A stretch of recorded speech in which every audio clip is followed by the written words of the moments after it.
So it's been a while since I made a video for the YouTube. Grandma pulled up and parked behind me. She gonna tell her no.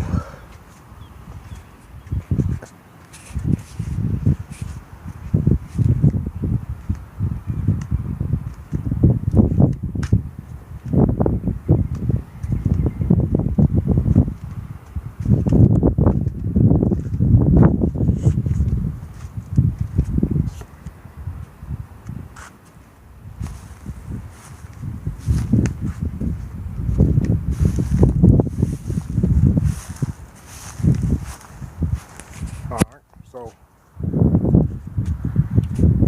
made my bumper ends out of my poorly made MSA bumper. I chopped the ends of them off, and then I filled it. I stretched the bracket straight so I can bolt the inside the headlight bucket. Now I put a rib nut on the bracket here. Now I run a bolt from the inside into this to hold it. Came out fairly decent. Also had a chance to redo my diffuser. I had put it on with self-tapping screws at first. Plan was to get the rib nuts eventually, but after driving it over 80 miles an hour on multiple occasions and rubbing going out the driveway, I had a chance to reveal some weaknesses, so put a bunch of rib nuts in it. Now it's nice and stout. Nice and stout. How it should be. Also put my European shield latches on.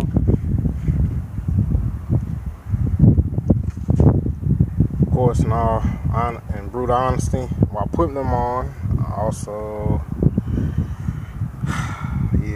my bird jumped.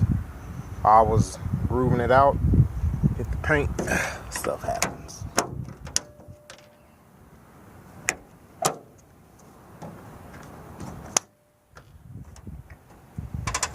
I followed Austin Hoke's way of doing it. He did a really good write-up, an explanation on why I put him here over at the top of the hood. Also, instead of welding my brackets on, I put rib nuts in and then I bolted them in so that way I can remove them. So it makes it easy to access this master cylinder or whatnot. Long story short though, to put them here where you like to put them, you have to cut out a bunch of hood. To put them here, there's really only trimming this section now. So made sense. Also trying to put that brake booster would have been a pain. I'm pleased with them where they are. They work and function fine.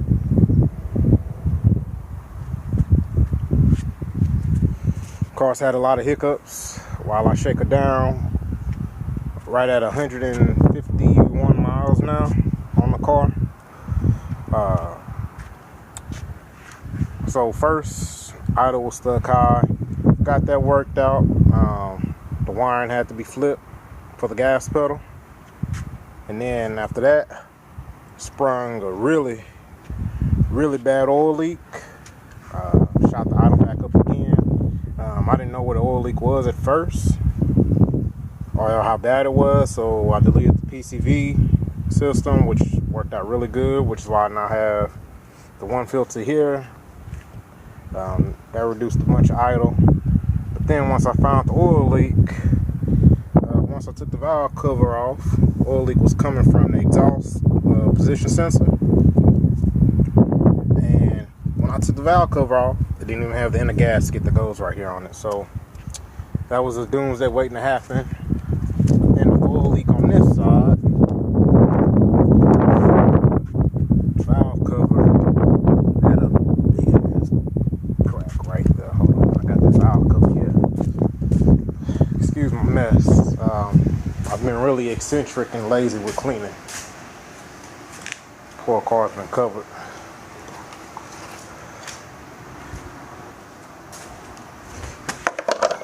Look at that. Now, I'd say I didn't do it, But the car has never been anywhere but with me. Nobody's ever done anything to the car but me, so I guess that means I did it. I just don't know when I did it. It's okay though. It's really big crack. I gotta say, for plastic valve covers, these things are expensive. Oh yeah, you see my messy RTV job? I changed the gaskets and I missed that crack. So I had a chance to go back and redo it all. So got all the oil leaks fixed. And then after a really nice session of driving hard down the freeway, I get to my buddy Tom's house. And you know, my tension rod comes loose. Of course, again, nobody's fault but my own.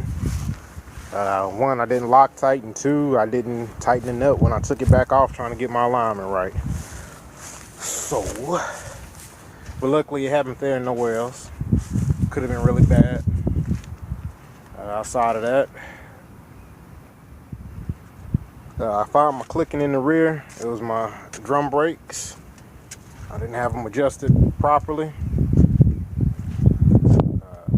I'm still thinking I might end up going with rear disc anyway. Don't need it. The car stops on a dime. It'll snap your neck.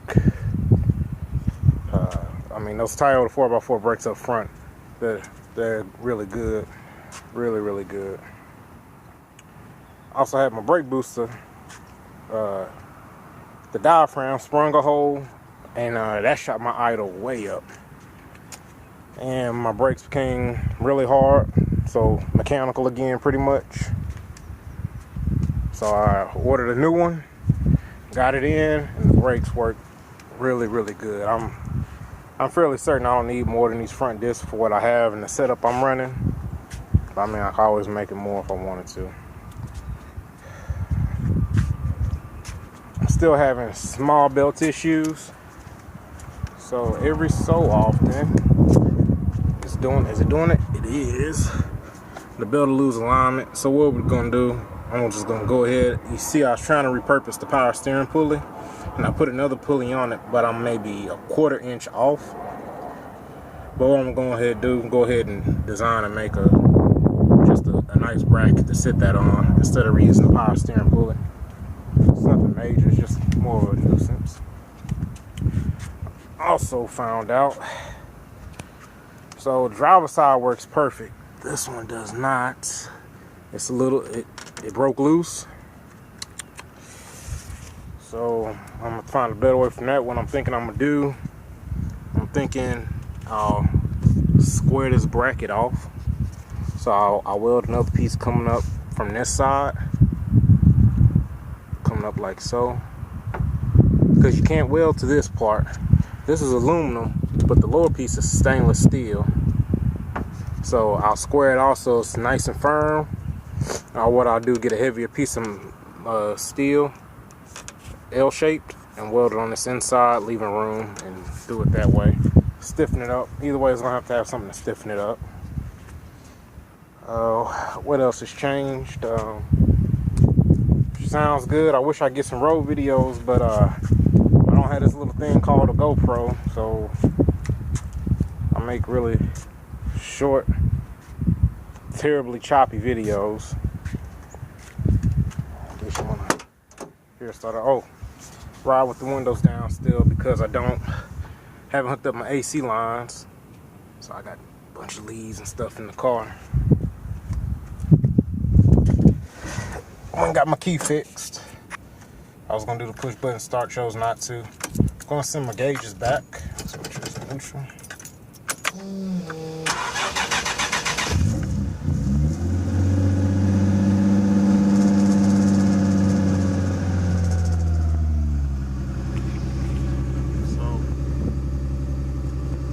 Idle drop down to about 11 after the oil pressure's up.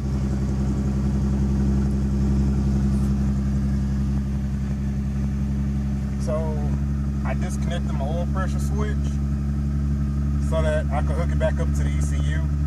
So I'm gonna need to tap that so that way I can run it both the ECU and to the gauge.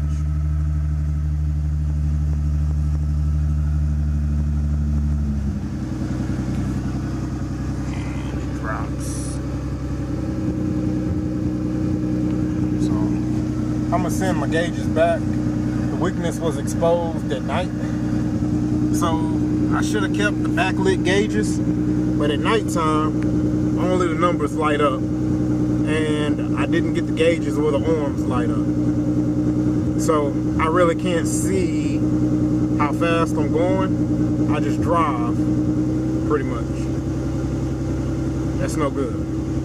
So I'm gonna send them back. I'm probably gonna upgrade to carbon signal design for the 280Z, or for the S30, and then I'm gonna keep this color scheme but get the backlit, or at least get the dial, the pointer that lights up. While I have the dash out, I'll go ahead and run my AC lines, run some speakers and a radio, hook up my fan kill switch, and shorten all those wires. I left every single wire factory length. I didn't shorten a single wire until I was sure of how I wanted to run the car. I have the car where I want it, so I can go ahead and shorten the wires, but I'll do all that when I pull the dash out. I'll also fix my dash. Yep. That's why I use Bondo instead of bumper repair, and of course it cracked. My ride around safety kit, paper towel for checking the oil level, bottled water for when it's hot. It gets hot really quick. A belt. I've gone through a few belts when it jumps.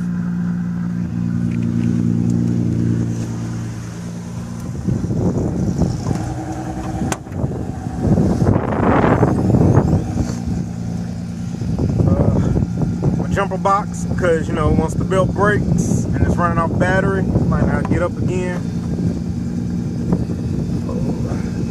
My breaker bar to change the belt, and my windshield wiper, so if it starts raining, that's right, I only run one wiper, but yeah. Other than that, the car's been a blast to drive. I finally put some wax on it this morning. I think it came out fairly good.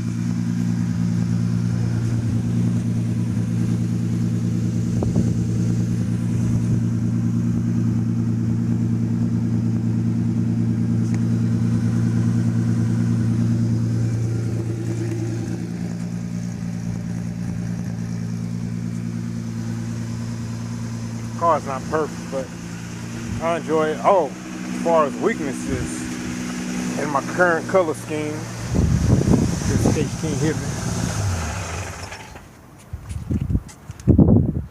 So I found that this satin brown, once you start going really fast and debris hits it, gets these little white marks. So the front isn't as bad as the rear, but if you look at here, I don't know if you can really see them, but these are all little rock chips. Yep. So I don't know what I'm gonna do there. I might repaint it, and then look into maybe putting some 3M clear film over it. This side got it real bad. Yeah, that's really annoying. Really annoying. So next time I need to put some clear film on it. Sure. I just find it funny that the rear has worse than the front. The diffuser has the same issues. Down low. Yeah. Well, had a few rock chips in the bumper. I mean, it's made to drive, and I drive it. I'll drive it like I stole it. I have this mindset with it right now. When I drive it, it's either gonna sink or swim. Can't find out what's wrong with it. If I drive it like a Sunday driver, oh, I drive it. And when I drive it, she handles it pretty well for the most part. Hasn't left me on the road yet. She's made it back home on her own power every time so far, so.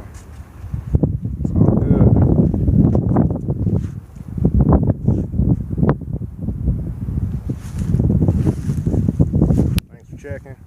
I've been posting a lot more on Instagram, k.bull.2.